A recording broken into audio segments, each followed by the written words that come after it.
एक समय की बात है, हरी भरी पहाड़ियों और बहती नदियों के बीच सेरेनिटी नाम का एक शांतिपूर्ण गांव था। ग्रामीण सरल और संतुष्ट जीवन जीते थे। अपनी फसलों के लिए उपजाऊ भूमि और संसाधनों के लिए पास के जंगल पर निर्भर रहते थे। हालांकि जल्द ही एक अप्रत्याशित आगंतुक के कारण उनकी शांति भंग होने वाली थी। सेरेनिटी के आसपास के घने जंगल के बीचों बीच सिम्बा नाम का एक राजसी शेर जानवरों के साम्राज्य पर शासन करता था।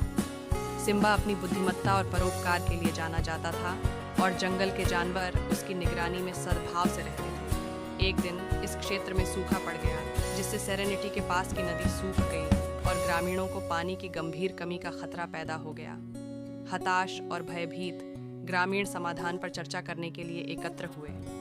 गांव के बुद्धिमान और सम्मानित बुजुर्ग को सिम्बा की बुद्धिमत्ता की कहानियां याद आईं और उन्होंने उससे सलाह लेने का फैसला किया। दिल में आशा लेकर गांव का एक प्रतिनिधिमंडल जंगल के बीचों बीच निकल पड़ा।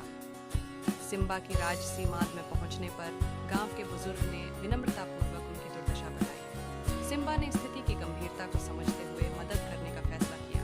राजसी कदमों से वह ग्रामीणों को जंगल के अंदर ले गया, जहां उसने एक छिपा हुआ झरना दिखाया जो सूखे से अछूता था। सिम्बा ने ग्रामीणों से कहा, इस अनमोल संसाधन की सावधानी से रक्षा करें और यह आपको कठिन समय में सहारा देगा।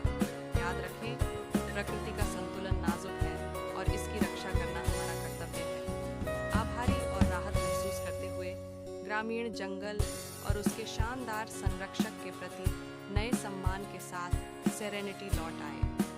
उस दिन के बाद से उन्होंने सिम्बा की शिक्षाओं का पालन किया, प्रकृति के साथ सद्भाव में रहना और अपने पर्यावरण की भलाई सुनिश्चित करना।